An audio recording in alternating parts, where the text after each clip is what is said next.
messieurs, les Jeux de la francophonie sera lancé ce soir à Kinshasa, dans la capitale congolaise. Et déjà, certains artistes commencent à désister leur participation à cet événement mondial qui devra recevoir la République démocratique du Congo.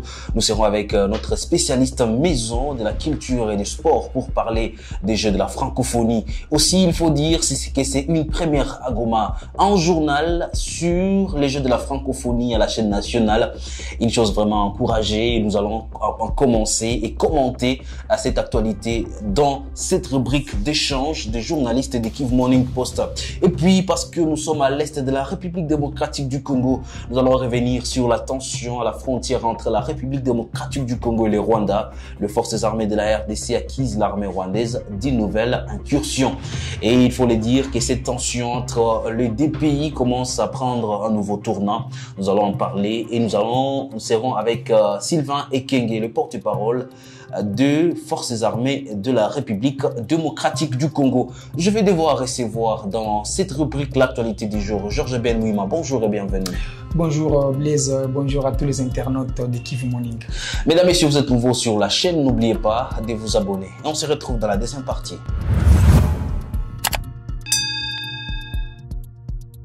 Georges Ben, avec vous, nous allons retourner quand même sur cette polémique qui a tourné déjà hier soir, pendant qu'on s'attendait à la prestation de quelques artistes.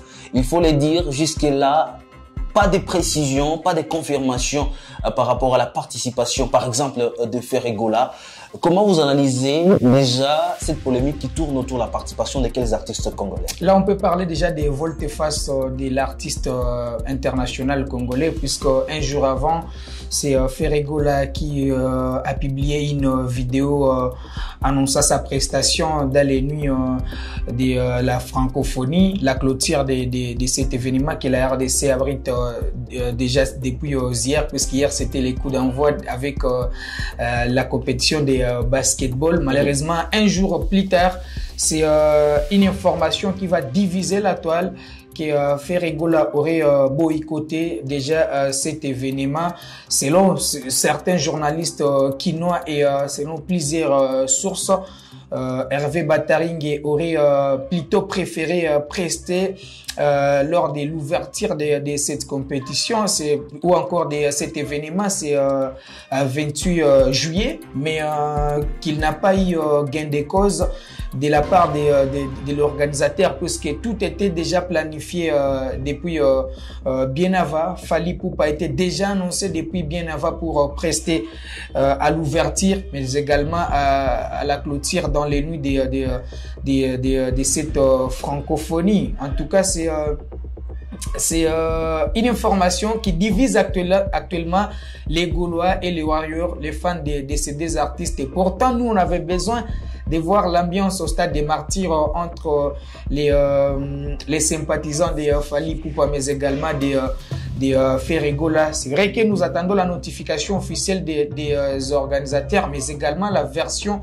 officielle de Ferregola, mais déjà l'incertitude plane sur sa prestation. Et hier, quand l'information de la retraite de Ferregola dans cet événement circulait, c'est Fally Ipupa qui va vite annoncer dans la foulée sa participation à l'occasion de l'ouverture. Donc, il attendait le désistement de Ferregola pour déjà annoncer sa prestation lors de l'ouverture de cet événement. Mais à ce sujet, il faut le dire que ça serait, certaines sources parleraient d'une demande, en tout cas, des Gaulois qui estiment que Ferregola a été méprisé par les organisateurs.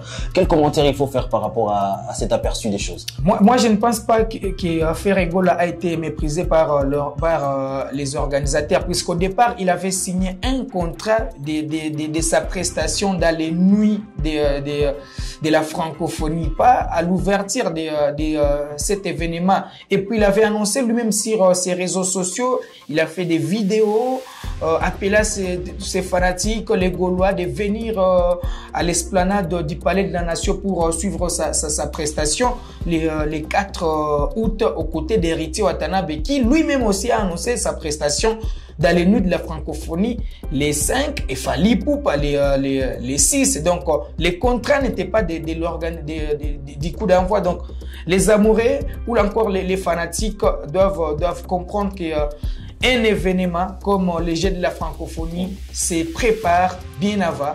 Les artistes invités, on les contacte bien avant. Donc, une invitation ne peut pas tomber comme des cheveux dans la soupe dans un événement comme les Jeux de la francophonie. Ça sera donc un raté de cet événement qui devrait aussi rencontrer des artistes congolais, en tout cas, après de grandes prestations que nous avons observées en République démocratique du Congo.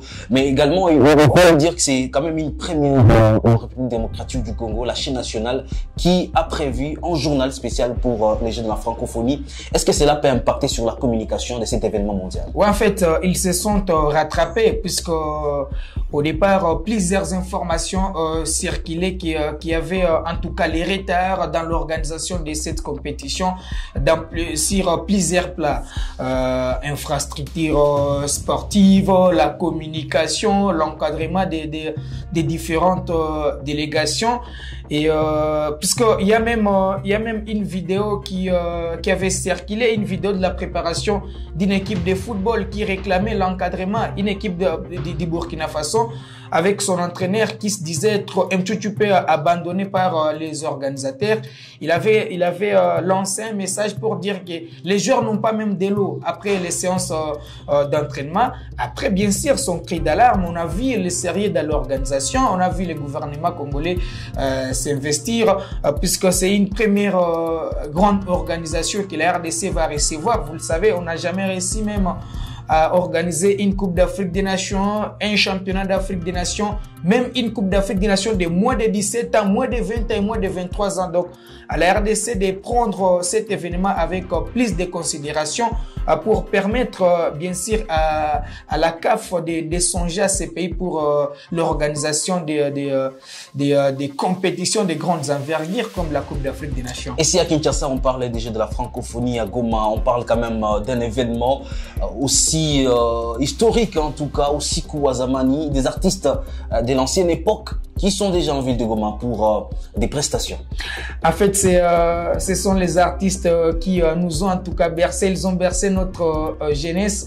Et j'ai dit coup de chapeau à l'organisateur de cet événement, puisque penser à cette génération de l'époque n'arrive pas chaque jour, puisqu'aujourd'hui les amoureux de la musique sont désormais enthousiasmés par la musique actuelle, la musique de la nouvelle génération. Mais réunir des artistes comme Ferouzi, Professor Jay, Mr Blue, T.I.D, en tout cas, ça n'arrive pas chaque jour, et nous espérons que le spectacle sera au rendez-vous, surtout que la rumba congolaise sera aussi là-bas avec Billy Abel qui était aussi annoncé parmi les têtes d'affiche. Mesdames et messieurs, Kivu Morning Post va devoir donc couvrir cet événement aussi, un événement à suivre en direct des Kivu Morning Post. Également des articles à suivre sur le www.kivumorningpost.cd.